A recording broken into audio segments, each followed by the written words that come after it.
This series contains adult language and descriptions of graphic violence. Listener discretion is advised.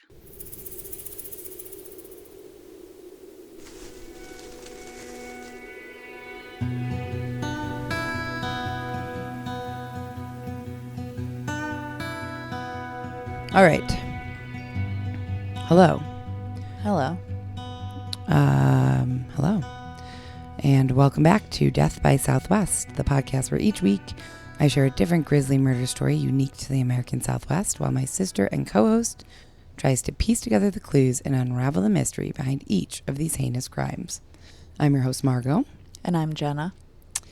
And today we're heading to the heart of Salt Lake City, Utah, where in 2004, Mark and Lori Hacking, the epitome of a perfect couple, were about to embark on an exciting new chapter in their lives. However, as dark secrets and shocking revelations came to light, their picture-perfect plan took an unexpected turn. As we dive deep into this gripping story, we'll explore the tangled web of secrets, mysterious disappearances, and shocking tragedy that rocked the tight-knit Salt Lake City community and captivated the nation. So we're back in Salt Lake City. We had one in Salt Lake City before, because when I was doing the sense of place, I noticed like a lot of the facts that I recognized. But yeah, I can't remember what it was. I want to say it was the bookstore one. Oh, yeah. With Shelley or Sherry Black, maybe. That may have been it. I'm not sure. But we're going to do it again. And I think I came up with some new trivia and fun facts and stuff about Salt Lake City. But before we get into it, which we're going to right away, because I think we did a good job last week of staying concise, like you said, sense of place, keeping it quick, and just then getting into the episode. So we're going to stick with that. The bonus episode this past week, I meant to kind of share some really nice reviews and DMs and stuff that we got, but I was unprepared and didn't have it in front of me. So for the bonus episode next week, I will try and do that. But if you have written to us, left us a voicemail, sent us a DM, left a review, I just want to say thank you. We really appreciate all of that. And please keep doing it. We like hearing from you. I'm gonna work really hard to not say whenever there's an empty space. I was practicing it when I was driving the other day. I was I just did it. I was practicing talking and not saying when I'm trying to think about the next thing I'm going to say, which is very difficult for me. Maybe you're uncomfortable with silence. I guess. I mean, that's what I've heard.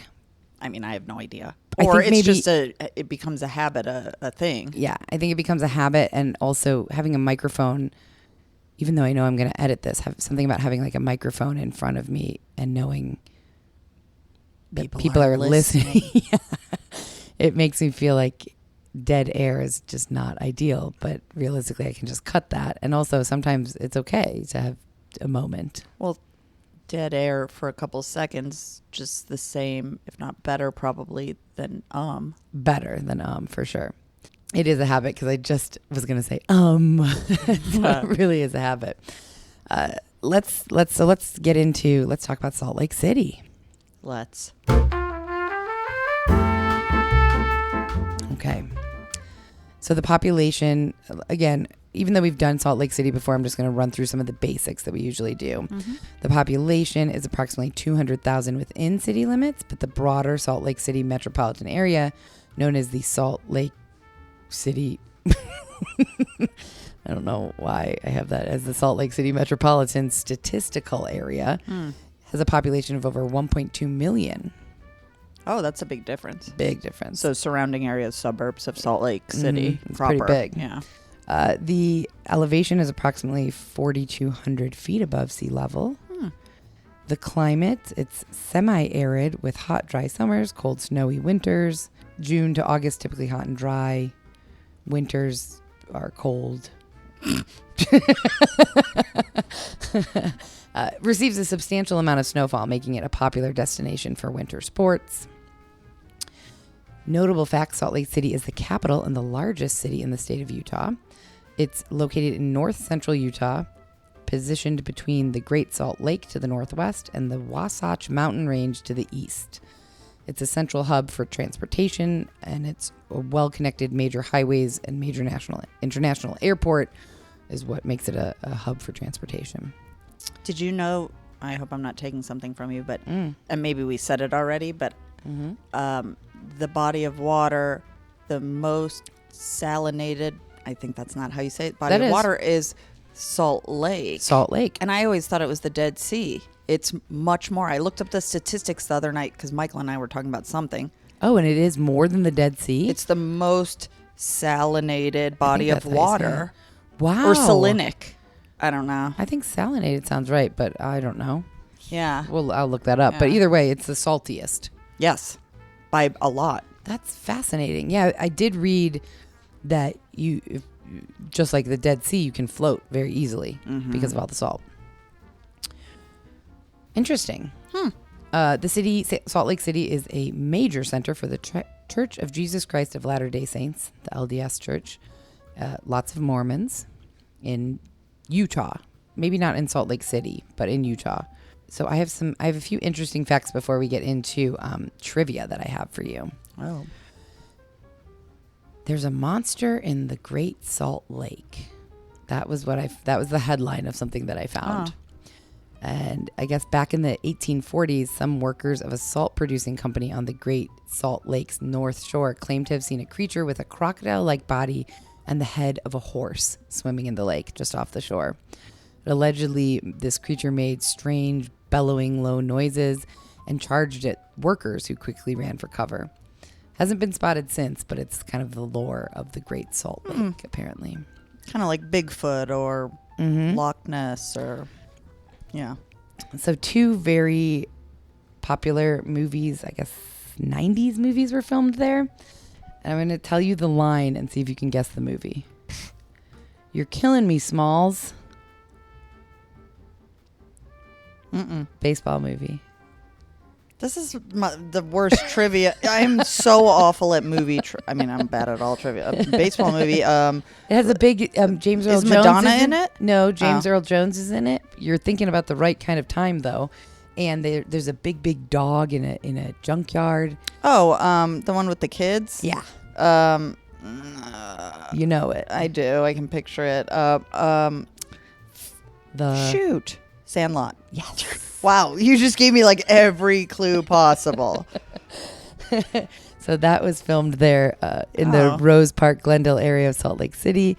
And the original baseball field, where I guess they did a lot of filming, is still there to this day, complete with wooden dugouts, Sandlot anniversary banners, and other recognizable movie paraphernalia. Oh, but they don't use it. It's not a real, like that. I don't know. Major League I'm Baseball guessing doesn't not. use I'm it. guessing not, yeah. Pretty cool, though. What is the baseball team of Utah? I'll put it on the lookup. The Utah... No, that's basketball. That is basketball. That was one of my trivia questions, actually. Oh. The Utah... I have no idea. Okay. The baseball team. The other movie that was filmed there is with Jim Carrey and Jeff Daniels. From the 90s. Mm-hmm. They wear like a blue suit and an orange suit. Dumb and Dumber. Yeah, that was also filmed there. I was going to say, like, what? Well, I did say what. Okay. Yes, that was filmed there. And their apartment was actually filmed at a real apartment complex in Salt Lake City called the Smith Apartments, which is interesting to me. Now, do they say in the movie, I can't recall, of course, I've seen it a handful, many times, but I don't remember. Do they say it takes, like, is it set in Utah or it's just filmed there, right? I feel like it's filmed there because remember when I feel like there's a scene where the redheaded woman like goes to Aspen and they're going to Aspen and they get on the little motorbike and go to Colorado, Aspen. Yeah, so I think it's supposed to be Colorado.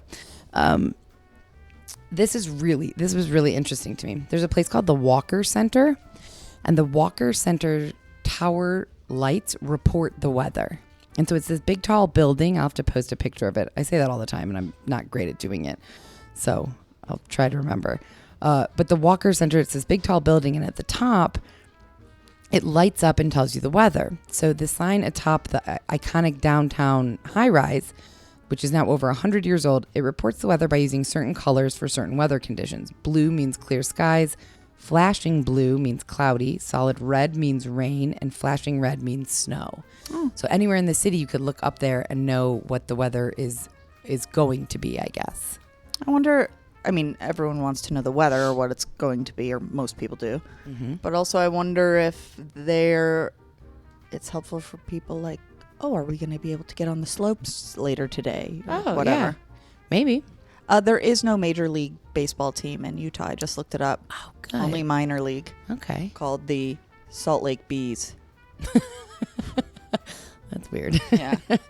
I think this was a fact that we said last time, but Salt Lake City is considered the gayest city in the country. Yeah, I think we talked about that. yeah, we did. And that it's somewhat surprising because Salt Lake City is the headquarters for the LDS faith, the Mormon Church, and it's also considered the gayest city in the country.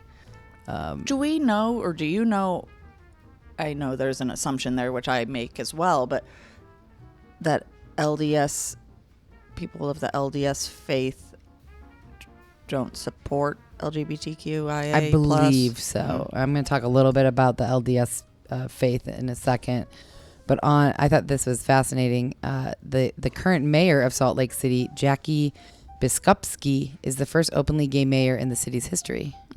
And is Jackie a male? I think it's a female. Because that's a name where it could be either. That's absolutely true. And I did not look that up. I didn't even think that. But that's a very good point. One of our lists that we haven't done since the Friends, who are all the famous people that do appearances on Friends. We should do one of like, what are all the names that could... Of course, anyone can have any name, but like... You know, the names that could be male or female, yes. Traditionally. Yes. Yeah. Both genders. Yeah. That's a good idea. Yeah. One time me and Jenna did a, I don't know why, but we were watching Friends and we decided to try and make a list of all the guest stars that were on Friends over the many years that it was on television without looking anything up. We got a ton, but got we never so cross-checked many. it. Like, I don't know what... I think I actually did. I can't remember. I think we got most of them. Yeah. There ended up being like, 100? At least. Yeah. Everyone from mildly famous to very famous. It's actually a good brain exercise. Yeah. If you're looking for something to do to try and remember, if you've watched all of Friends. Yeah. There's something called the Spiral Jetty. It's a man-made piece of art in the Great Salt Lake on Roselle Point. It was created in the Great Salt Lake by Robert Smithson in 1970. He used over 6,000 tons of black basalt rocks and earth to form a coil 1,500 feet long and 15 feet wide that winds counterclockwise off the shore into the water. It's only visible when the water level is below 4,100 feet, and it was submerged soon after its creation and stayed underwater for 30 years, but it's been visible since 2002, and I have a picture, actually. So since 2002, the water levels have gone down so much. Oh, I was just going to look it up. Wow. You said it's 1,000 something high? It's 1,500 feet long and 15 feet wide. Oh, 1,500. I heard feet long. So it goes 1,500 feet out and then it's 15 feet wide. Wow, that's cool. Really cool, huh? That's really cool. It's like an art installation. People can't walk on it, I imagine. I don't think so. But so it's been pretty consistently visible since 2003. Yeah, which is awesome, but also says something about what's happening to our water and weather. Yes. Huh. So now I have a little bit of information about Mormons and the LDS. You should keep that in. LDS faith, and this leads into it. Salt Lake City eats more Jell-O per capita than anywhere else in the world. That's a weird fact. It's the official state snack of Utah. And it's apparently it's a well-known fact that Jell-O is a favorite among Mormon church members.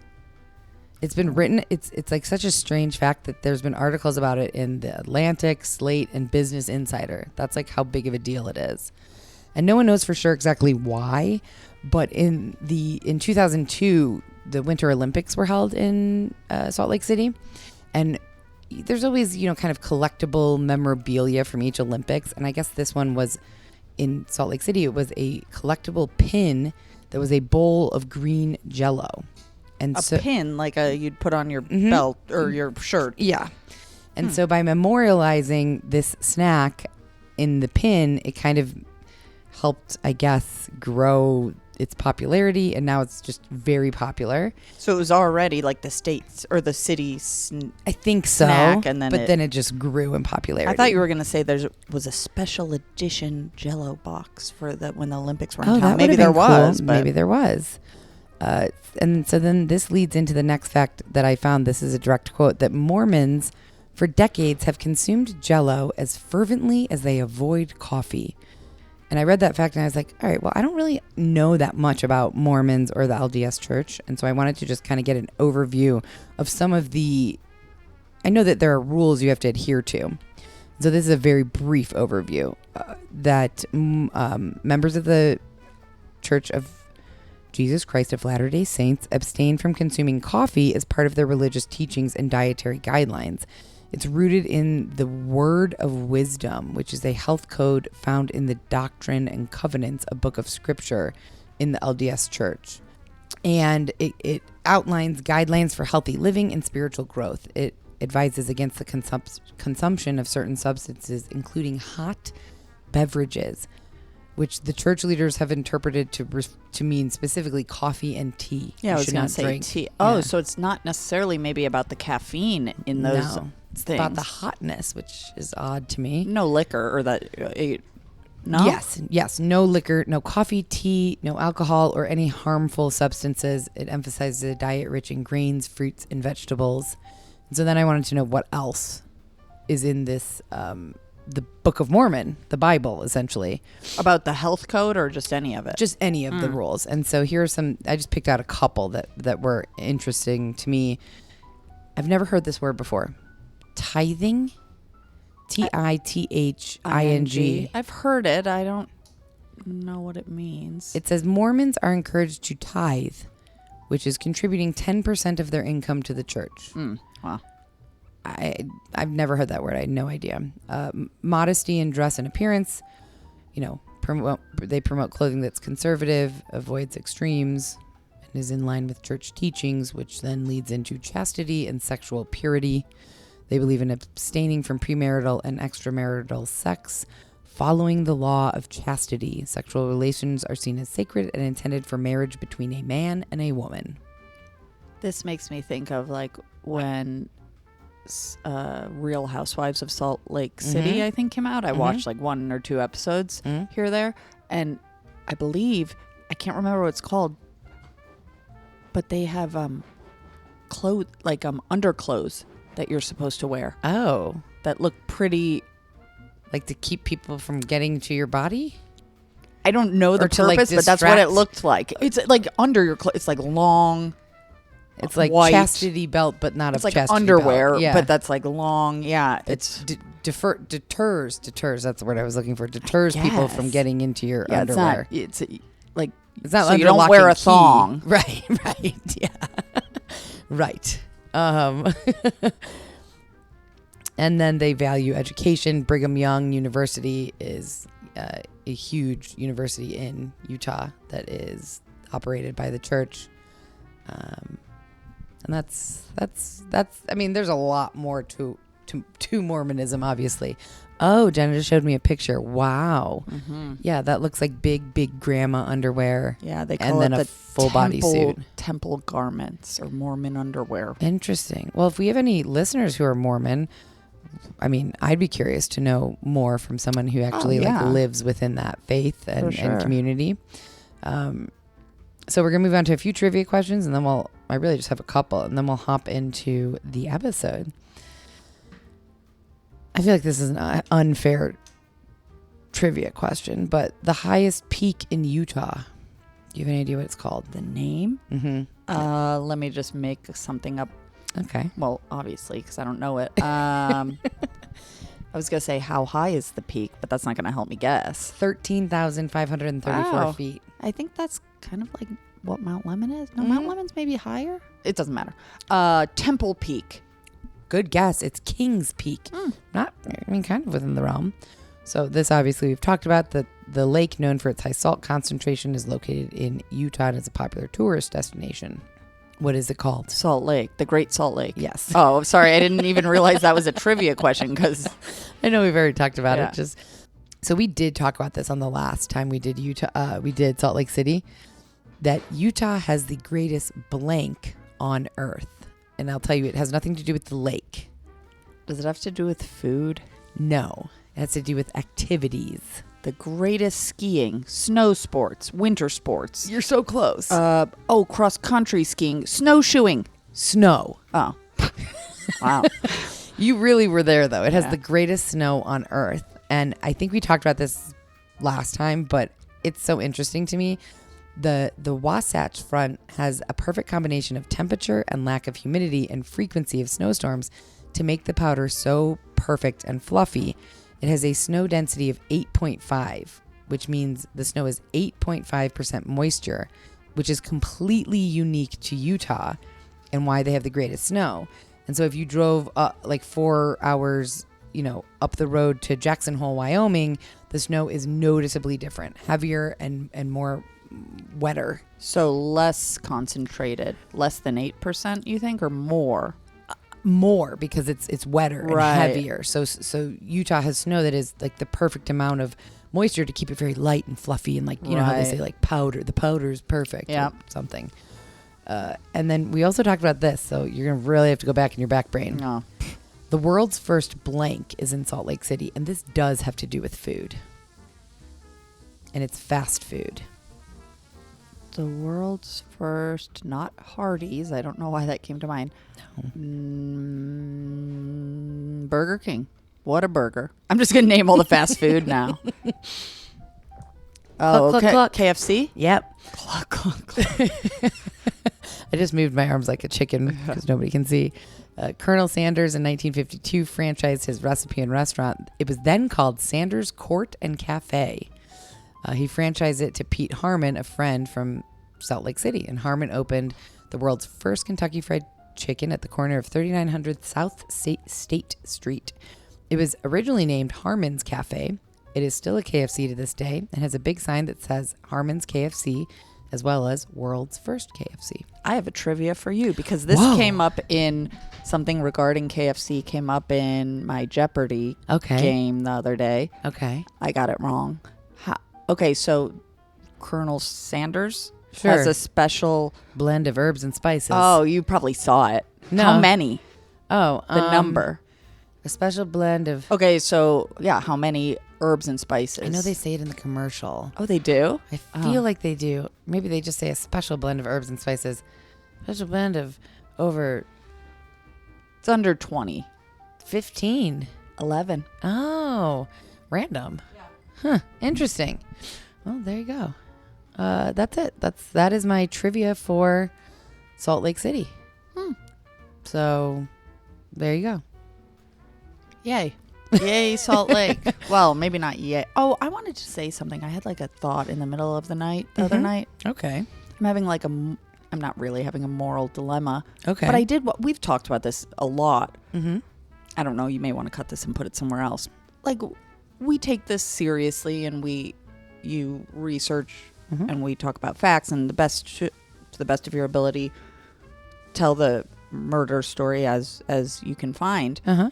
I had said this to you, like, think about if it was someone we cared about or loved and we were listening to people who were being respectful, but I'd still be like, F you, or, like, so I don't know. I just kind of wanted to bring that forth because, I don't know what prompted it again in my mind. I agree with that. I do think that, well, because we are using, if I'm going to be completely honest, which makes this sound terrible, but truthfully, we are using horrible tragedy that people have gone through as, I hate to say this, but as a form of entertainment for other people. Sure. And if someone talked about if mom had died, instead of dying from cancer, had died in like some tragic murder, and I was on Apple Podcasts and saw that somebody covered it without ever talking to me, I would be upset. I would be irate. Yeah, that's a great word. I would be. How dare you pretend to tell a story that you only know about through the news? And truthfully, you're right. That is kind of a moral conflict because that's so hypocritical. I'm doing that. Well, and everyone's a hypocrite. And also, we're not the first, obviously, to use murders and tragedy as entertainment. And if we don't do it, well, other people have done it or are going to do it. And that does, but still, just like within myself, I was thinking like, oh, I just want to acknowledge that like outwardly. I think it's important. I agree. No, I totally agree. And also, I don't know how, the only way to fix, not fix, but to feel okay about that, I guess, would be to either not do this or to make sure it was okay with every person before I told any story. Which and unfortunately, that's just impossible. Not possible. Yeah. You know, I've tried many times to get in touch with people in the stories that we tell. And sometimes I've heard back from people, but it's been like way after the fact. And, you know. And it's understandable when people don't respond or want to be involved. Yeah. And it's not like it did sound like it's keeping me up at night because I said I thought about it in the middle of the night, but like it's not keeping you up at night, but it is something to acknowledge. It's just something that I think about every once in a while that pops forth. Yeah. Yeah. I think it's okay to say that. And with that, we're going to get into a murder story. Cool.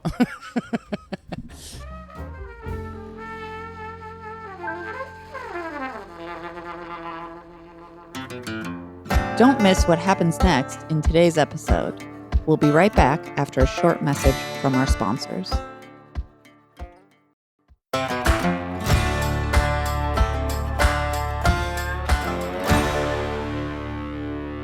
We are talking about Lori and Mark Hacking today. And Mark Douglas Hacking and Lori K. Soares, that was her maiden name before she was married, were high school sweethearts. They formed an inseparable bond from just about the moment they met around 1994 when they were on a trip to Lake Powell, Utah with some friends. They were both teenagers at the time, and they both attended Orem High School, which is about 40 miles south of Salt Lake City. Lori, who has one brother, Paul, was beautiful, well-liked, voted class president in junior high. And this is random, but she was born on New Year's Eve, December 31st, 1979. And Mark was known for being popular and very smart. He came from a family of highly intelligent people. His father was a pediatrician, his mother was a nurse, and his brothers were both successful in their respective scientific fields. Mark with a C or a K? K. So Lori and Mark, who were both Mormon, were met in 94. They were married in 99.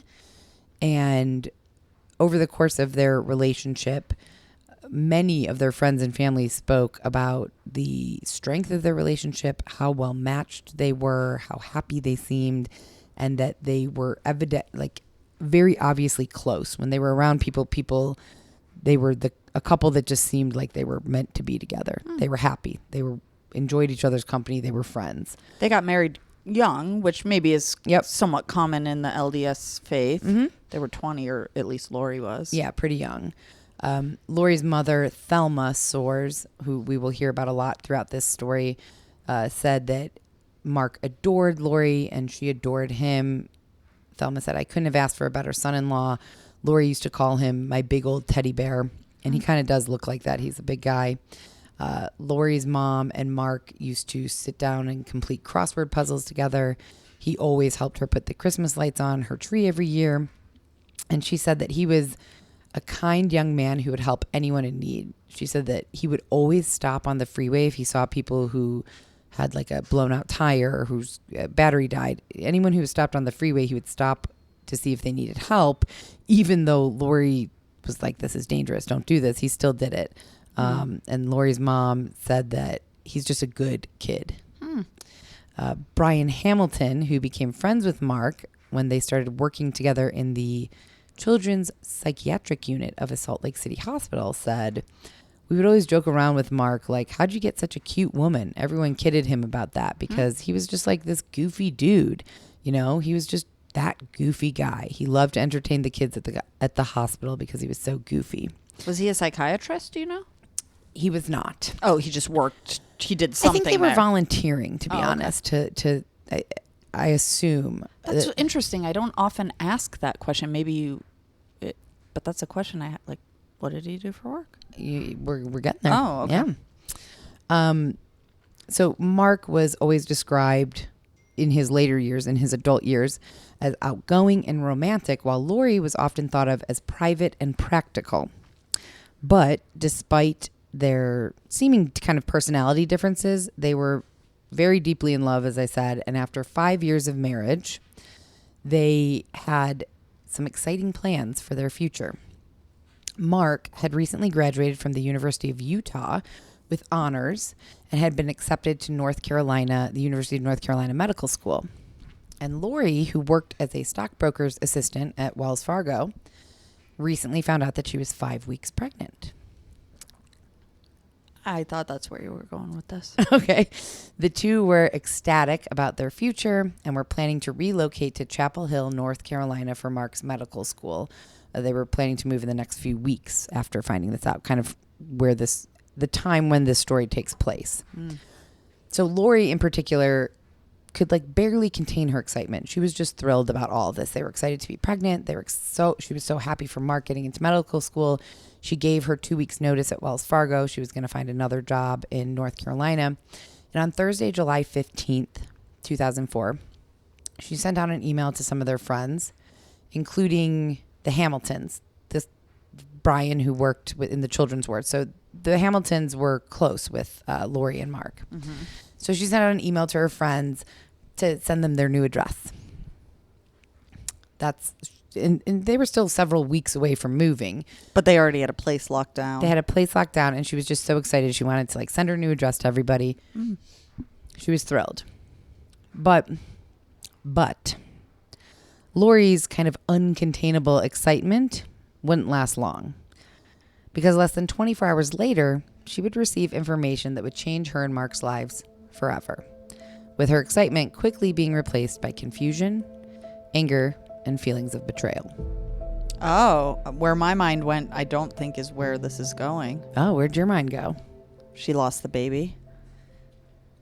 I can't say anything at this point. Right. I'm just saying, but there's something else too, I think, because betrayal, the baby didn't betray you. True. So That's a weird thing to say. Sorry. On July 15th is when she was sending out these emails. Yeah. And so less than 24 hours is when she found out some bad news, apparently. So on July 16th, Lori called the University of North Carolina to inquire about some financial aid for Mark's upcoming medical school. They informed her that Mark was not enrolled in medical school and never had been, hadn't even applied. They had never heard of or from a Mark hacking. What? Everything. So in her mind, she's like, well, he's lying. He's lying to me. I wonder if that's what she thought first. Because first I might think, if he's not been a liar through their relationship, I might think first, wait, maybe it's a different school or some. I don't know. I maybe go through my mind like that, but ultimately, yeah. Exactly. So Lori thought to herself, she was initially upset by this news, and then thought to herself, should I confront him? Is he going to fess up that this was a lie, or will he just give me an excuse? Or is there a valid explanation? Could it be a big misunderstanding, a computer glitch, or something like that? But Lori would have to wait for answers to these questions, because that night, her friends and coworkers were throwing her a going away party, and she wasn't going to let she didn't want this to get in the way of that. So she was like, I'll deal with this later. Mm-hmm. Unfortunately, it would be a much longer wait than she expected before she would find answers to these many questions surrounding Mark's medical school plans. Because 2 days later, on July 19th, Lori vanished. Oh, whoa. Oh, well, I feel like, did she vanish forever? Because you say it would be a lot longer till she found out the answers. So I'm just saying where my head goes. Totally. We should make another bonus that says where my head goes. No, I think it's interesting when you do that, because you never know, somebody listening might have. We've had people say that their heads are going in the same place as your head's going. Good luck to you people. I was just going to say, oof. So on the morning of Monday, July 19th, Mark called Lori's office at Wells Fargo in Salt Lake City to see if she had showed up for work that morning. He explained to Lori's colleague, Brandon Hodge, that she didn't come home after her morning run. He was worried, but he thought maybe he just missed her and she went into the office and changed there or something. But Brandon regretfully told Mark that she had never made it into work that morning, at which point Mark's stomach dropped. Lori was extremely punctual and rarely missed work, so something was wrong. He was sure that something was wrong. So after hanging up with Brandon at Wells Fargo, he called the Salt Lake City police office at 10:07 a.m. He explained that his wife, Lori Hacking, had left to go jogging in the Memory Grove City Creek Canyon area around 5:30 that morning, and that she had never returned home and she never made it to work. It's unclear what they told him at that point, but he hung up with them and went out searching for her. So when he got back from looking, he went to like the area where she was. Where she, I'm assuming, typically went on her run? Yes, she went there often, almost every day. And so when he returned, he called the police again at 10:46 a.m., so roughly 40-ish minutes later.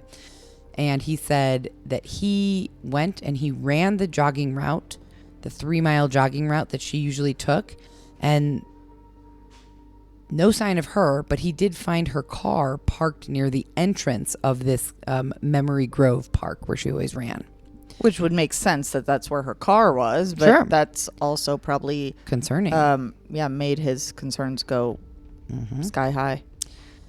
Allegedly, the second time at 10:46 a.m. that Mark called the police, they told him, quote, "We generally respond to missing person calls only after 24 hours, and we suggest that you call hospitals and the jail." Which, to me, I couldn't find any more information about this instance of them saying that, but we have learned time and time again that's not true. Right. Well, it sounds like it's not true, but they try to push people off a little bit because Yeah. I bet a lot of people that think there's Overreact. a missing person, they end up spending a lot of time and then they come back after 24 hours because it said, or you said, generally we don't. So yeah, that's true. I would say if it's my loved one, not that he did anything wrong if he didn't do this, but like, okay, great, but like, Yeah. I'd push. And I think, I actually, now that we're talking about it, I kind of remember in the past when we've looked this up that there is no rule. You don't Right. have to wait, but it's up to the jurisdiction. It's up to the specific police officer, police location to decide, like, we're going to wait a minute before we get into this. And also, even if they don't tell whomever, you got to wait 24 hours. Yeah. I'm guessing sometimes they wait 24 Sure. hours. Yeah, They that's take the true. call, they write it down, whatever the report. Give it a minute. Yeah. Yeah. So after getting off with the police, who Mark felt were pretty unhelpful at this point, he called family, called friends, and everyone immediately offered to help look for Lori. This was very out of character for her to just kind of disappear. I mean, I feel like that's out of character for most people, but some people, I don't know, you go running, you get distracted, you go here for a cup of coffee, maybe you end up going exploring for the day. This was just unlike her. She was punctual. She was never missed work. That's the thing. If she had nothing to do, okay, maybe I could buy into that a little bit more, but she was supposed to be at work. So. Exactly. So everyone offered to help look for Lori. Some friends, even friends that lived across the country, said, okay, we will come out. We will come to you. We will help. Let us know if you find anything, but otherwise we're going to get a plane. We're going to come out and help you. And very quickly, a massive search party ensued later that day. And although by nightfall they had come up empty-handed, combing the area, combing the woods, Mark spoke to the media that evening, and he expressed gratitude, and he seemed to be hopeful that they would still find Lori. At the press conference, he said, "Hi, my name is Mark Hacking, and I just want to say that I have so much gratitude today for the friends, the family, the officers, the search and rescue people, everybody. It's just been the worst day of my life, and it's good to feel some comfort from the community." So I gather that later in the day, I guess the police obviously got involved. Right. The next day, Tuesday, July 20th, Lori's family conducted a press conference and urged anyone with details about Lori's disappearance to please come forward. Search party members continued to plaster the city with posters with Lori's photo on it, contact information. And as the day went on, Tuesday, this is just a day after she's been missing, more and more people joined the search. to the point where it became a community-wide effort with over 1,200 volunteers the second day that she was missing. I mean, that's a lot of people. I mean, that I don't know if that says more. Maybe it's both. I assume it's both. It says more about the Hackneys and their support system. The Hackings. Did I say Hackney? Mm-hmm. Okay. That says something about the Wait, say it again. Hackings. Okay. Mm-hmm. That says something about the Hackings and their support system, and also maybe Salt Lake City as a community. Yeah. Yeah. I agree. Yeah. So 1,200 people. Yeah, I agree. I'd imagine it's a combination of both, probably. But unfortunately for Mark, his search for Lori would unexpectedly be cut short when late that night, officers responded to a disturbance call. And the disturbance was Mark wandering around the Chase Suite Hotel about a half a mile from his apartment, completely naked, except for a pair of sandals, and acting and talking kind of incoherently and strangely. What? Mm-hmm. Police were confused, couldn't really get anything out of him, and believed he might be having some kind of, nervous breakdown triggered by the fact that his pregnant wife is missing. So he was admitted later that evening, now we're getting into the early morning hours on Wednesday, to the psychiatric unit at the University of Utah Medical Center. Is that where he volunteered? I don't know. Possibly. But you said he was at some psychiatric unit. Okay. Yes, the children's psychiatric unit. Gotcha. So he was admitted to the psychiatric unit at the University of Utah Medical Center, and his parents, Douglas and Janet, came and spent the night there with him. I don't, I'm assuming not in the same room, but there. They kept him company there. And on Thursday, July 22nd, Mark's family made a statement and said they had no knowledge of any previous mental health problems that he had, and they had no knowledge of any marital issues. That him and Lori were very happy. Mark and Lori's bishop said that Mark had never sought out counseling of any kind from him, and he was very surprised by the developments in this case, but he was not going to pass any judgment on Mark. The bishop said, "My role is to support and love him and wait to see what unfolds."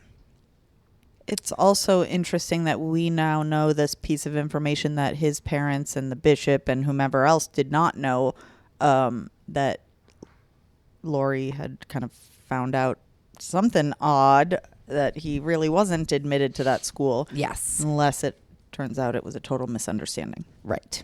That's correct. That's a good point to bring up. That we know that Lori knows that, but they don't know that yet. Right. So this is interesting. While friends and family, of course, were concerned about Mark, they were concerned about his mental state, a former FBI profiler, Candace DeLong, wasn't buying it. She had said, he kept his shoes on. He had sandals on.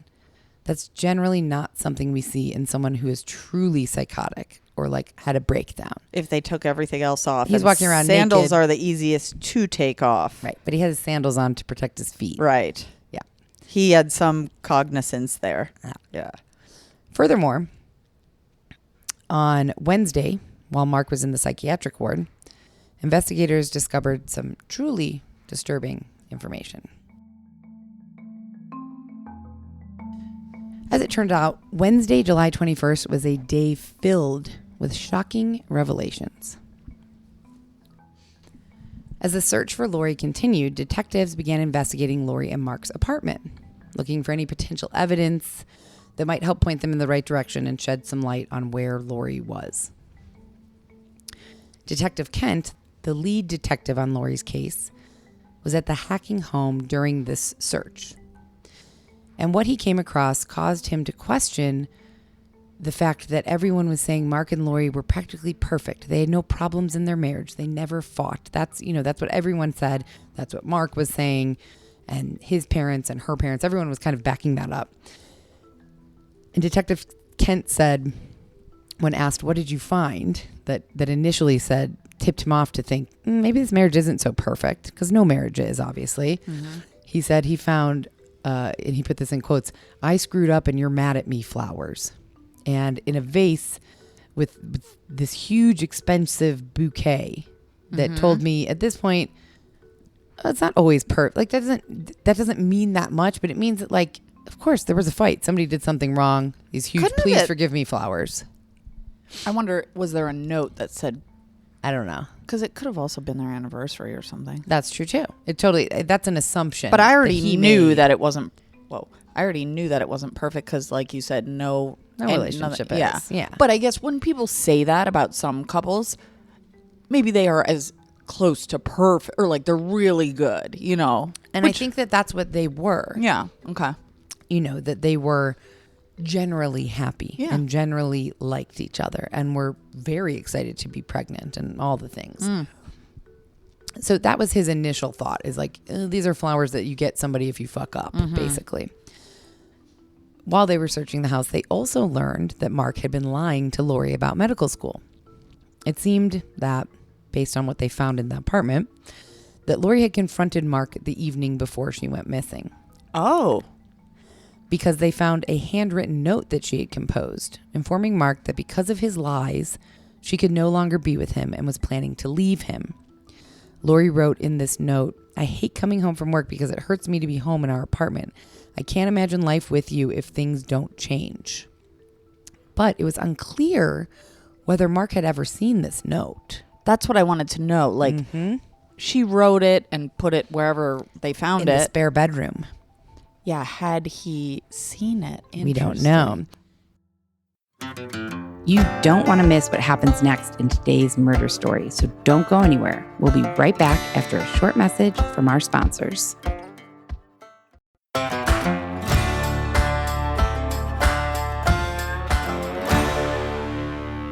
So we don't know if Mark has seen the note or not, and we don't really know what happened after this, after she wrote this note. Did she give it to him? Did he see it? You know, what ensued? That's still a huge question mark at this point. But in addition to the discovery of this, tipped them off to Mark's lie. And so in addition to finding that out, they also collected plenty of other evidence, hoping that something would provide insight into what happened to Lori. So items that were collected and brought in for forensic testing included, this was in the apartment, they found Lori's purse, wallet, and car keys. Sorry. They took the couple's box spring. They found a receipt for a new mattress and bedding. They found a bloody knife in the bedside drawer in the couple's bedroom. And they took pieces of carpet, clothing, and the letter that Lori wrote that was found in the spare bedroom. So those are the main things they collected to bring in for forensic testing. The box spring. Well, I wonder why.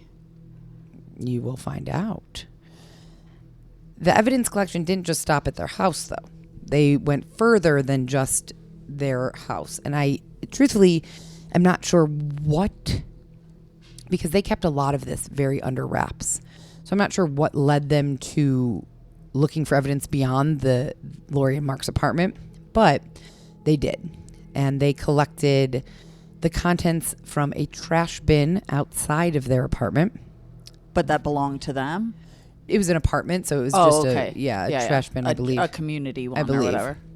They found a cut-up mattress that matched the couple's box spring and was found in the trash bin near the University of Utah Hospital, where Mark worked as an orderly occasionally. They found a clump of dark hair in the dumpster outside a Chevron gas station, also near the hospital where Mark worked occasionally. Did she have dark hair? Darkish, yeah. Darkish, huh? They collected surveillance videotapes from 3 locations. The hospital, a Mormon church located near the park where Lori was supposedly running, and a convenience store where Mark and Lori went the night of the 18th, Sunday night. She was reported missing Monday morning. They also collected evidence, whatever evidence they could, from both of Mark and Lori's cars. And they also discovered that the front seat of Lori's car had been adjusted to fit a much taller person. Lori was 5'4", but the seat was moved back far enough to accommodate someone around 6 feet tall. Mark, perhaps. He also, was around 6 feet tall. That's a I don't know what, a great thing to notice, because like sometimes you'll drive my car and let's say a couple weeks ago you drove my car on, let's say, a Saturday, and then I didn't drive the next day, and so on Monday or Tuesday I got in to go to work And I had forgotten. And I'm all, whoa. Like, I can't even get in. Mark always says that too. He's like, what is a midget driving this Yeah, car? I can't even, like, get in to then pull it back. Which is interesting because whenever I've gotten into your car or Mark's car Your to feet drive, don't touch. my feet don't Yeah. touch the pedals. So that is an interesting thing to just be aware of if you're Definitely. planning to murder someone. Or, Right. Or if you're looking for clues to something. Yes, for sure. They also found blood in the back seat of Lori's car. And while they were unwilling to really, they didn't want to make any conclusions yet, even though they had found a lot of questionable evidence. I mean, a bloody knife, a mattress. So they took the box spring because obviously, The mattress was gone. maybe. Okay. And wasn't there something about, did you say something about they were buying a new mattress? Or did I make that up? Wow. What?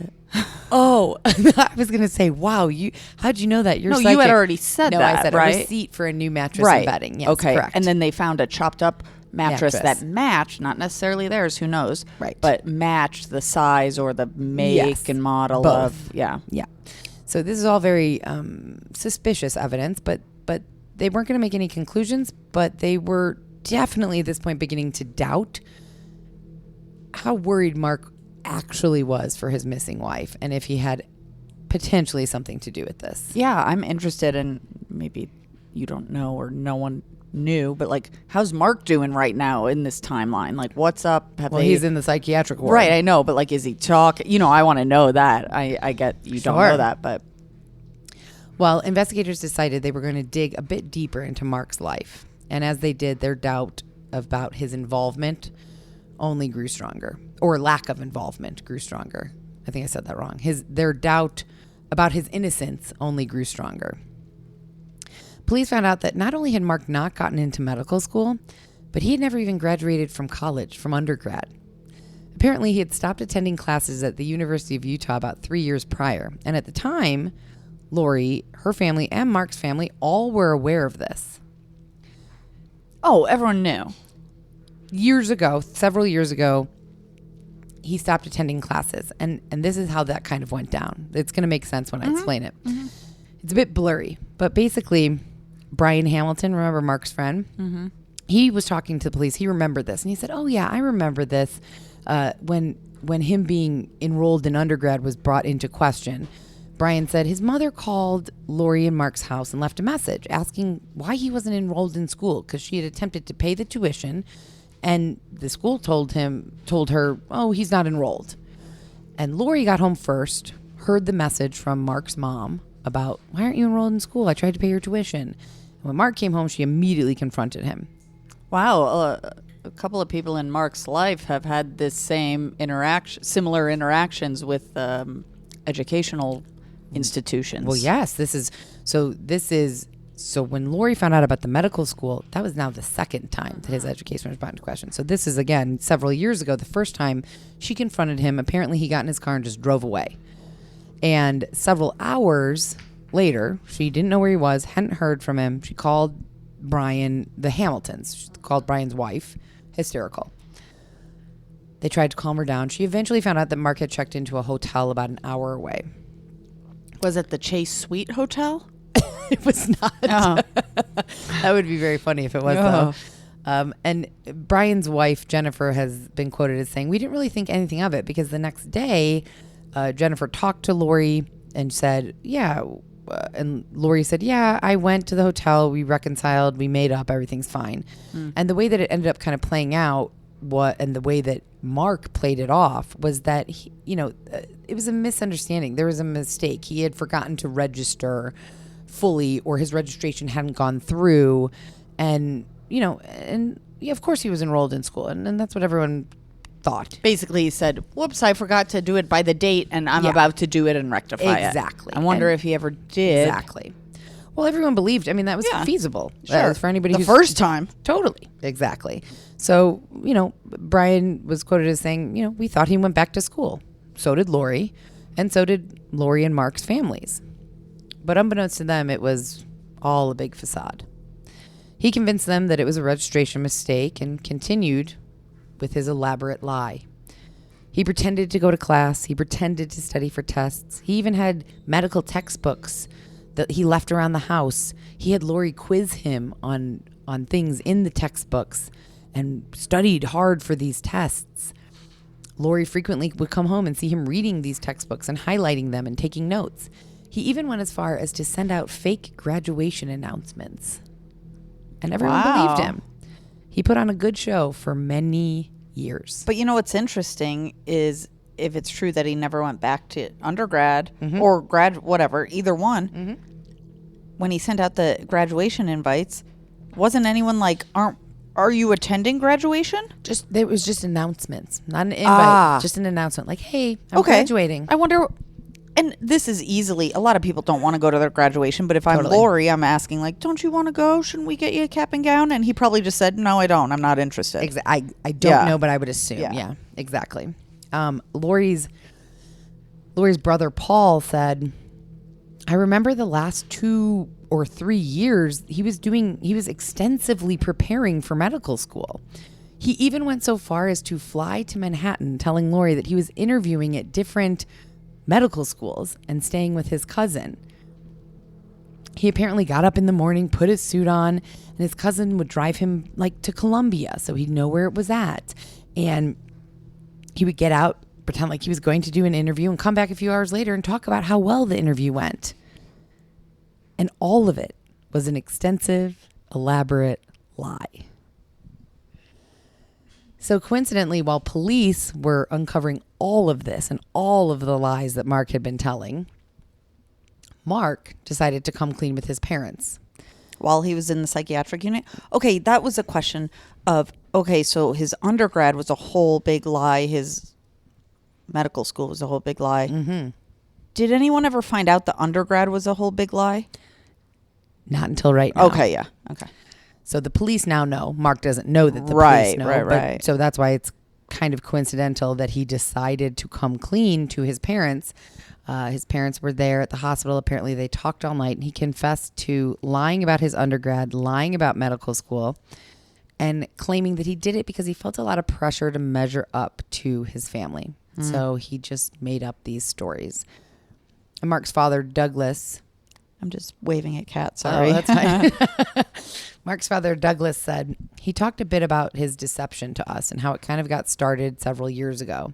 He has 2 older brothers who are high achievers. One is a physician and one is an electrical engineer. And Mark felt that he was under the same pressure to excel as well. And his dad went on to say, he feels like a heavy load has been lifted and this lie has finally come to an end. But he's still grieving about Lori. He wishes that he could be out there looking for her instead of here in the hospital. What would you think at this point? Before I go on to tell you what his family thinks and like her in general, or like what happened to Lori? No, in general, like about Mark. Like he comes, like all these lies come out. If you're Lori's family or Mark's family, Lori's still missing. What are you thinking? Are you thinking it's him? Are you thinking it's someone else? Are you thinking it's her? Well, see, if this all happened and there was no Lori or Lori wasn't missing, I wouldn't say like, oh yeah, that's all that it was. He felt low self-esteem and couldn't live up to his brothers. But that would be a bit more like, okay, he started a lie and then it went too far. Now I'm thinking, not that I think he had some underlying psychiatric thing that like he went like psychotic a little bit and got naked but kept on his sandals. But I do think, I don't know if I think he did it. I mean, I do think he did it, but something's going on with that guy. That's basically where my brain went. Okay. Well, despite all of the lies that were coming out, both Mark and Lori's families believe that Mark had nothing to do. They still believed he had nothing to do with the disappearance. At a press conference that week, Mark's brother Lance said, the thing that makes me not concerned as far as Lori goes is Mark's mannerisms to Lori have been ideal from the very start. He's a loving, gentle husband. That's the Mark we know. That's the Mark that we see every single day. Yeah, but the Mark they also saw was one who was a college graduate and a medical, about to go to medical school or whatever. And Mark is good at putting on masks. Very. So I also kind of think he might be, well, I don't know. Putting I'm on not a gonna, good husband mask. well, yeah, exactly. I'm not going to like diagnose him, but like he's going through the motions. He maybe is just doing what he knows he quote unquote should do to keep up airs and graces. I agree with that, and I find it fascinating. You know, his brother's quote that I just read, fine, whatever. But this one really got me. Lori's father, Harold, said, Mark is a wonderful person. I love him, and I'll stand by him. I think that once you start to lie, you have to keep lying, and that sucker will double and double on you. I think he did what he did because he didn't want to disappoint his father. Okay. Very reasonable man to Totally. think that his daughter's missing. Right. I can agree with part of that, like that statement, if his daughter wasn't missing. Right. Also, you could, like, that's why I wonder, did his mother or did Lori's mother make a statement? Because publicly, they all said, you know, his family, her family, all said, we think he has nothing to do with it. Right. I'm wondering, of course, they had the thought, and also maybe some of them think he did it, but they don't want to cause commotion. Maybe. Or maybe he didn't do it. Maybe that's also true. Either way, at this point, both families fully believe that he has nothing to do with this, and he is just as devastated as everyone else. The police, however, did not share these families' confidence that Mark was innocent. The police thought, if he's capable of lying about his education, isn't he just as capable of lying about what happened to Lori? Yes. Yes. Investigators believed that he was, which is why Mark immediately became the one and only person of interest in Lori's case. Salt Lake Police Detective Dwayne Baird said, because of what we learned yesterday, and he's referring to all of the lies, we have to kind of research everything that he's previously told us. More work for them. Mm-hmm. So police were carefully re-examining Mark's statements and the evidence that they collected, and they made several pretty important discoveries.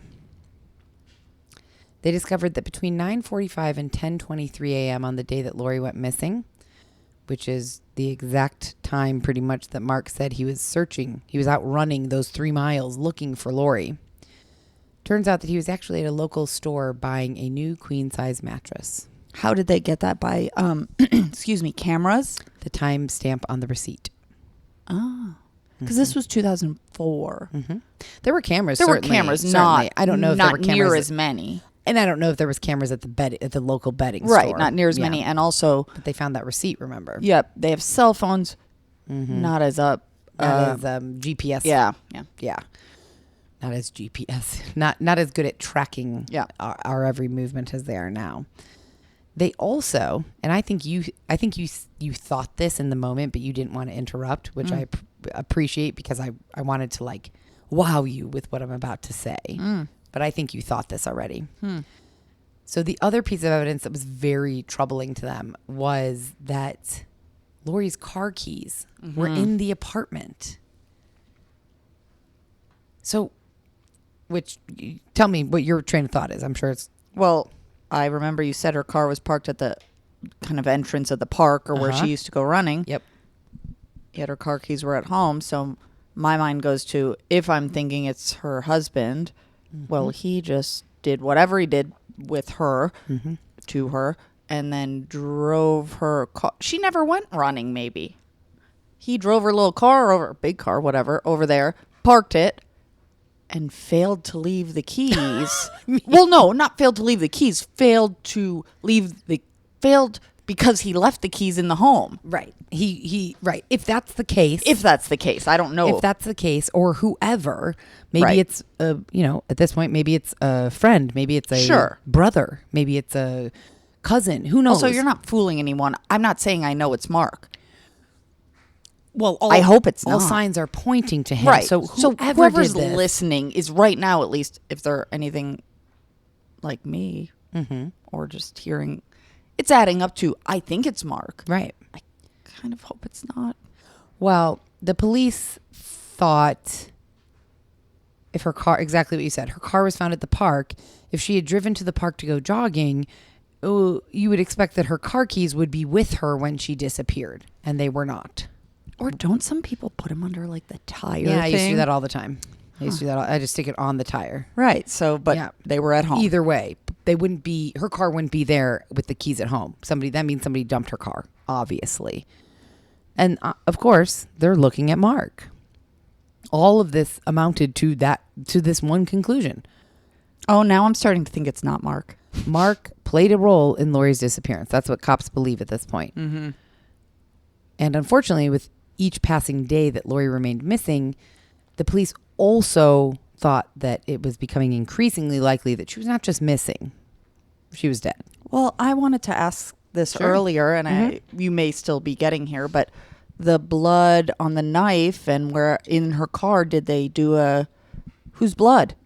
They are processing it. Okay. So back in 2004, it doesn't happen quite as quickly. So they are processing that. They don't have that information yet. And Lori's family was preparing themselves for the worst. They were preparing for, the most devastating possible outcome, which is that Lori's dead. Mm-hmm. But they were still determined to locate her, because even if she was dead, they said that, it was important to recover her remains and give her and her unborn child a dignified burial. But it would at least give them closure. They'd know. Yes, some type of closure. But the waiting for this, it was, described, multiple people described it as unbearable. It was just becoming unbearable for them. And luckily or unluckily, Lori's family wouldn't have to wait much longer. Because less than a week after Lori had gone missing, police came up with a potential theory for what they believed happened to Lori based on the evidence. They tested the blood. They tested all of the everything they brought in. Whose blood? And they came up with a theory. The evidence told a pretty gruesome story. And that was basically that Mark had murdered Lori in the apartment on the bed in the early morning hours of July 19th, and then disposed of her body later that day in an unknown location. But on July 25th, 2004, before police could even start kind of searching for where her body might be, if this theory was correct, they wanted to start looking for where her body may have been dumped. They received a phone call from Scott and Lance Hacking, Mark's brothers. Scott and Lance claimed that Mark had made a startling confession to them. They told police that on July 24th, the day before, they had gone to visit Mark at the psychiatric ward. They begged him, please tell us what happened. Please tell us if you know anything about Lori. You're killing her family. Everybody's heartbroken. Please tell us. Mark said nothing. And they said, we're going to leave for a little bit. And we want you to really think about this. We'll be back later. And we want to know what happened. So they left. And they came back a little bit later that evening. And Mark almost immediately said, I killed her. Mark told his brothers that on the evening of Sunday, July 18th, he told Lori the truth. He said, I lied about my education. I lied about medical school. And they had a huge argument. I wonder if he had received her note first. That I don't know. I guess it doesn't matter ultimately, but okay. And supposedly after the argument, I don't think there was really a conclusion to the argument, but they, couldn't argue anymore. Lori went to bed and Mark stayed up and played Nintendo and continued packing. Because at this point, they're still planning to move. He doesn't, who knows what's going to happen there. He's like, well, I lied, but we have a house in North Carolina, so we're going to go there, even though he's not going to medical school. Well, I had written that down of like, why Chapel Hill if no medical school? Right. And you may get there, and maybe there's nothing except for he just had to keep up his lie. Yes. Yeah. Well, at this point, it's not a lie. He's told Lori. Right. But he's still going to move forward because they are moving forward. She quit her job, all the things. Exactly. Yeah. So he stays up. He's playing Nintendo. He's packing some boxes. And while he was packing, he came across a .22 caliber rifle. And around 1 a.m., he walked into their bedroom where Lori was fast asleep and shot her in the back of the head. Oh, he just came across a .22 caliber. According to him. Well, sure. Wow. Okay. That's a swift. Very quickly, right? Just admitted to it and just told his brothers just point blank, just all of this. Shot her at point blank range and just killed her. Shot her in the head? Or In the head. Yeah. According to Mark, after he murdered her, he wrapped her body in garbage bags. He also cut off the top of the mattress because it was so covered in blood, and he wrapped that in garbage bags as well. And around 2 a.m. Going into the 19th, he disposed of Lori's body in a dumpster and disposed of the blood-soaked mattress and the top of the mattress and the whole mattress in a church trash bin, and disposed of the gun in another unidentified dumpster. I wonder what dumpster, because you said they had searched a nearby gas station or convenience store or something, and they found some mattress, which now I'm assuming is that mattress. Yes. They never found her body, though. We're not there yet. Oh. As of now, no. Well, yeah, as of when they had found the mattress and Right. the clump of hair. Yep. Okay. Yep. So they have no body, but they did find the mattress. And also he's confessed. And he's so- confessed now. Okay. So after receiving this information, obviously police are kind of, they want to confirm this story. Okay, well, so he said he dumped the mattress here. Is this where we found the mattress, etc.? They do. And Mark was then arrested on August 2nd and moved from the psychiatric ward to Salt Lake County Jail. A week after, on August 9th, he was formally charged with first-degree murder and 3 counts of obstructing justice. Initially, his bail was set at $500,000, but it was later raised to $1 million. Yeah, geez. Lori's mom, Thelma, was stunned to find out about Mark's confession. She said, quote, "I could barely speak. It just couldn't be right. He was the one who called me that morning. I was at work, and he told me she had gone running and hadn't come back. He organized the search. When they told us, I just laughed. And I said, you've got to be kidding. It can't be Mark. It can't be Mark. He loved Lori. He said, she's the one thing I did right in my life. And she loved him just as much." Like, Lori's mom just was, it sounds like, completely shocked. Like, never once. Remember you had said, I wonder what Lori's mom is thinking. Maybe in her back brain. She really didn't. She really didn't. Well, and the thing that's She really didn't. extra sad, or that's the wrong phrase, but like at this point, they'd been together a while. Like 10 years. Mark was like another kid, or not kid, Son. like a Yeah. son to her. Mhm. Their families were close. Yeah. The families were very close. Like throughout all of this, I don't think I included that quote, but throughout all of this, when Mark's dad spoke and said at the press conference and said, that we don't know anything about mental illness. He's still grieving over. He also had said at that point, like, this has not affected our families in the sense we are still praying together. Mm-hmm. We are still spending time together. The Hackings and the Soars, which is Lori's maiden name. I'm probably saying that wrong, but I also, and you may want to cut this because I'm guessing we don't know. Thank you, HIPAA. And I mean that, and I'm kind of sarcastic, but like those handful of days he was in the psych ward. What was found out? Yeah, We like don't was know. he diagnosed with any? I know you don't know, but like that would be really, that's, It would be enlightening to know that for sure. or But we not, don't. but it'd be interesting. So Mark's confession and arrest put an end to the community-wide search for Lori, obviously, and police began a new search at the Salt Lake County landfill, hoping to find her body among the thousands of tons of garbage. 38 volunteers, including police officers, firefighters, public safety officials, and urban search and rescue team members, volunteered to go search in the landfill. On average, they spent 11 hours a day, 4 days a week, searching through several thousand tons of compacted garbage, more than 40 feet deep, and 2 soccer fields in length. What kind of protective gear are they wearing? I was just about to tell you. They were outfitted in steel-plated boots, coveralls, thick leather gloves, masks, and protective eyewear, and equipped with pitchforks to help kind of move the garbage and look. Although, from what I understand, most of them ended up just kind of using their hands. It was easier. Yeah. Get on your hands and knees and kind of dig around. And I do have a picture of this landfill, and it is Whoa. Full landfill. full. Yeah. And they searched for weeks. And came up with nothing. And after several weeks, Police Chief Rick Dintz still seemed to feel confident. He said, "We have a good case here. We're hopeful we can find the body, but we believe this case is strong enough that we can prosecute without it."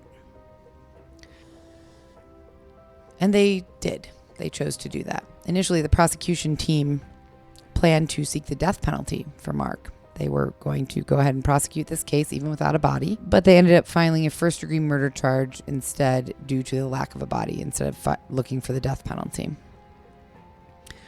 They also decided not to file a homicide charge for Lori's unborn baby because without a body, they couldn't actually confirm that she was pregnant. On August 16th, Mark and his lawyer went before the 3rd District Court Judge William Barrett to schedule his preliminary hearing. Mark showed up wearing a bulletproof vest and had 7 bailiffs surrounding him. So he had been obviously in jail or prison. They put the bulletproof vest on him. Right. So it was never confirmed or denied that he had received death threats or Got anything. it. That's why they put it on, though. But multiple articles, said we never can confirm that he received death threats, but that's the only explanation for a very abnormal amount of security. I guess I should say not that's why they put it on, but that's why we're potentially assuming they put it on, even though it was never confirmed. Which is, it's really neither here nor there. Sure. I just found it fascinating that he had 7 kind of bodyguards around him and was wearing a bulletproof vest just to show up for his preliminary hearing. It's really interesting how much security and that's a different kind of support, but support, I guess he hadn't been convicted yet. Not yet. But he did confess. Right. But there have been false confessions. That true. Would be a hell of a twist right now if you said it was a false confession. Sure would. The defense was planning to use Mark's mental stability or instability and potential mental illness kind of as the crux of their case. Apparently, Mark fell from a roof in his early 20s, which allegedly resulted in a pretty bad head injury. And because evidence of brain damage could support an argument for reduced charges, that's what the defense was planning to rest their case on. Well, I wonder if after he had that fall in his 20s, if he was medically diagnosed with a TBI, like a traumatic brain injury. I don't know, but I do know that Lori's mom found this out at the preliminary hearing. I'm not, truthfully, I'm opening myself up to criticism right now, but I'm not sure what happens at a preliminary hearing. Does the prosecution and the defense kind of give an overview of what they plan to, how they plan to argue the case? I'm not sure, and I should have looked that up. That question just came to me right now. I'm not sure. Obviously, I don't know, but I wrote it down for the lookup we'll list. Look it up. But surprisingly, Lori's mom believed this line of defense. And she explained the fall. She said, quote, "Mark was helping with a house. He was always so good at building things, and he fell backwards, hitting the cement below. He hit the back of his head and was in bed for weeks because he couldn't get up and walk. His back and his head hurt too much. To tell you the truth, I think that explains why this happened. He was harmed mentally when he fell and hit the back of his head like that." That's Lori's mom. Maybe he never went to the hospital. He just laid and rested. So maybe he never was diagnosed with a traumatic brain injury. Perhaps. Also, part of me thinks she's convinced herself, or was at the time convincing herself. She doesn't herself believe that this was done in malice. Yeah, she doesn't. So while trial preparations continue to unfold, Lori's family, friends, and colleagues were grieving, and on August 14th held a memorial service at the LDS Windsor Stake Center. There was over 600 people who attended. This was interesting. At this memorial service, they had Lori's wedding dress up on display, which is weird, period. But especially if your husband's the one that kills you. Thank you. Oh, thank you. They also had a large photograph of her in a plastic bucket that was being used to collect donations for ongoing search efforts for her body. Mark's family attended the service, and Mark's father, Dr. Douglas Hacking, gave the opening prayer. I mean, he said, "We truly appreciate the influence Lori had in our lives. We've all been touched by her in some way, and we hope she can feel our love for her today." Did he say anything about His son murdering her? No. Right. Like, I have no words. I'm not saying he's going to sit up there and shit on his son, but Right. still, like, Nothing. like I don't know what you would say, but he didn't. Okay. Nope. Shocked me that they were even there. Lori's mother also gave a touching speech where she talked about her daughter's life and of how much class and style she had. And Lori's mom also set up a scholarship fund in Lori's name. By September 2004, the fund grew from $12,000 to $81,000 because $50,000 was donated by Oprah Winfrey. Apparently, Lori's mom was interviewed by Oprah at some point throughout this. So the scholarship aids women in disadvantaged situations and those facing personal challenges who want to go to school. Can I tell you my real person thought? Sure. You said Oprah or I know you said Oprah, but she donated 50. Exactly. I mean, I know that's real shitty, but like that's where my head went. 50, that's like 50 cents for Oprah. 50,000. Do I have to cut that or can I leave that in? You can leave that in. Because I totally agree. $50,000 for somebody who's making multiple million. I don't even know how much Oprah makes. Millions upon millions and millions a year. You could donate a little bit more than that. And that, you're right. I agree. It does sound like a shitty thing to say. It's nice she donated. I agree. Of course. But also, she didn't have to do anything. Lovely that Right. she did. And I know that she gives. I really don't know, actually. I'm not going to even go down that path. Around the same time, from his prison cell, Mark announced, I don't know how he announced, he told his lawyer, he told somebody to please put it out there that he's going to write a book about everything that happened. And then he's going to give all the proceeds to Lori's foundation, her scholarship fund. well, also, like, what is he going to do with that? Even if he made money off the book, wrote the book, made money, he's in prison. Right. Oh, did he ever do it? Well, we'll get there. So a little over 2 months after Lori was reported missing, October 1st, her body was found at the Salt Lake County landfill. Police Sergeant Jaron Nelson made the discovery after sifting through garbage by hand, and he was quoted as saying, "I pulled this group of trash out of a bag, this bunch of trash out of a bag, and hair came out." He stated that upon closer inspection, he saw that the bag also contained what appeared to be a human jawbone and teeth. The entire area was quickly roped off, deemed a crime scene. Investigators worked day and night to try and collect all of her remains and any additional evidence. Her body was in very advanced stages of decomposition, but they nonetheless were able to identify that it was her. Probably because of the teeth. Right. Yeah. And even though her body had been found on October 30th at Mark's arraignment hearing, he entered a plea of not guilty. Lori's mom was quoted as saying that she berated her son-in-law for prolonging the agony. In pleading not guilty, Mark continues to hurt us, which absolutely. So the trial was set to begin in late April 2005. But on April 15th, 2005, Mark went before the 3rd District Judge Denise Lindbergh and pled guilty to first-degree murder in exchange for prosecutors dropping the other charges, the obstructing justice charges. He openly admitted that he shot Lori, his pregnant wife, in the back of the head with a .22 rifle while she slept on the morning of July 19th. He also gave an emotional testimony claiming to be full of regret, though he was unable to explain why he killed her, saying that she did nothing but love me unconditionally. He also said, "She was the greatest thing that ever happened to me, but I killed her. And I took the life of my unborn child and put them in the garbage. And I can't explain why I did it. I put them in the garbage and they rotted out at the landfill. And I'm tormented every waking minute by what I did." Good. Also, I imagine, Good. I kind of, part of me, again, I only know what you shared, but part of me does believe that, like, part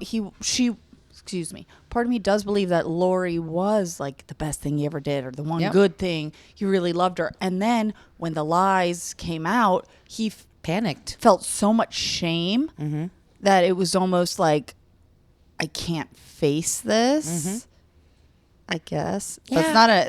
None of that's a reason. No, It's just none of where it's an excuse. Where my head goes. Totally.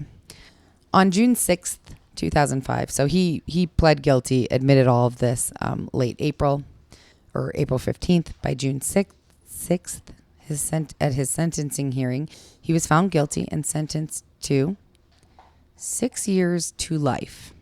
What? 6 years is 6 years to life. That's the common penalty for murder in Utah. Yeah. I'm going to close my mouth now. Yep. The public pushed back. They were livid. 6 years. He potentially could have only gotten 6 years. And that is, people were up in arms about this. Even if no one has ever just gotten 6 years, so like even if I knew that he wouldn't get It's 6 still years, possible. It's Even the awful to even put possibility. it out there. Yep. So in response to all of this kind of public backlash, the Utah Board of Pardons and Parole held a hearing and told Mark that he would not be considered for parole until 2035, meaning that he would have to serve a minimum of 30 years in prison. And sometime after all of this, Utah lawmakers then changed the sentencing guidelines for aggravated murder to 15 years to life. And it's now recognized as Lori's Law. But did that change his? I get It didn't, but the parole board said he's not. For whatever reason, I don't know how all of that works, but however it works, there was a lot of backlash. The parole board held a hearing and said, you are not eligible for parole until 2035, which means that he's 30 years in prison. He's still in prison. I mean, that's good. I mean, good, whatever that means. But like 30 years, I say life. Life. For sure. Of course. Lori's mother issued this statement. She said, while it is a terrible waste of his life, the decision lifts a great burden from my mind and heart. The 6-year minimum imposed by law is an insult, not only to Lori and the baby, but to me and my family. I thank the members of the State Board of Pardons and Parole for their diligence and sense of justice in dealing with this case. My faith in our justice system has been upheld. Waste of life. That was very generous of her to say that. Like, even though it's going to be a waste of his life. And also I thought, it was his choice. He wasted own life. Of course. He is currently still serving his time at the Central Utah Correctional Facility in Gunnison, Utah. The day after he was sentenced, his family released a statement. And this just... saying that while Mark's crime was inexcusable, he was struggling with his own set of mental health issues, including a learning disability and the extreme emotional turmoil of failing out of school. The statement from his family also included a quote from Mark. He said, "There is no such thing as a harmless lie, no matter how small it is. You may think a lie only hurts the liar, but this is far from the truth.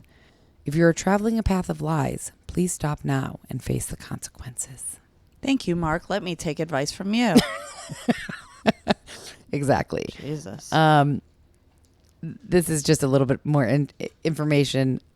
In 2006, they found out that he was providing autographs and other items for a murder memorabilia site to try and make money. He did voluntarily agree to stop. And Lori's mom, in an interview, said that she had heard that Mark's father had encouraged him to write his life story to keep him occupied behind bars. And since then, he has written a book. It is currently unpublished, but he has given copies to his family and to Lori's family to read. If I was Lori's family, I'd throw it in his face. Well, he also writes to Lori's mom, continues to write to her. I found several articles that said she never writes back. I found some that said she has written a few times. But does she read them? I don't know, but she has said she forgives him. She said, "I couldn't live without forgiving him. It would have destroyed me. If I didn't forgive him, I would be locked away in an institution. I would have been out of my mind. I know it's hard for anyone to believe that, and I didn't do it all at once. It took time, but I would have been out of my mind if I couldn't forgive him." She said, "The one thing I felt relief about is that when he shot her, she was asleep. So she didn't feel any pain." And then on December 5th, they changed Lori's gravestone and had the name Hacking removed. That's awesome. I mean, awesome. I agree. That's really good. Yeah. And so it's just her maiden name, which was, and that's it. Soares. Soares, yeah. Yeah. And that's it. I understand forgiveness isn't for the other person, but also like, woof. Yeah, I thought that was a nice thing to end on, that she changed that gravestone and took his name off of it. And yeah, I think that's wonderful. Did that go how you thought it was going to go? I mean, Kind of. Kind of, like, Yeah. I guess. It was all leading up to Mark, so. You didn't want it to be Mark, huh? Well, I thought it would be an interesting twist. If it wasn't, it would have been. It's unfortunate when it kind of turns out that it you know, they say they always look to like the husband, the boyfriend, the wife, the girlfriend. Most often it is. Well, that makes sense. Yeah, it does. Terribly sad story, but but nothing. I got nothing. There it is. That's it. That's the story. And here's silence for you. I'm at a loss. I don't really know what to say. That's it. It's That's awful. Thoughts are with both families, I guess. I mean, what a terrible thing for both families to go through. Yeah, they both lost a kid in very different ways, but yeah, exactly. With that, we will say goodbye and thank you for listening. Please like, follow, subscribe, review, all the things on Apple Podcasts, on social media. It really does help the show, and we appreciate and love all you guys. Good night and good luck. Bye, guys. Bye-bye. Death by Southwest is hosted by Jenna Schneider and Margot Carmichael. Executive produced by Margot Carmichael. Produced by Jenna Schneider. Audio editing and sound design by Margot Carmichael. Music by Soundstripe. And a special thanks to Edward R. Murrow for letting us borrow his famous sign-off phrase, good night and good luck.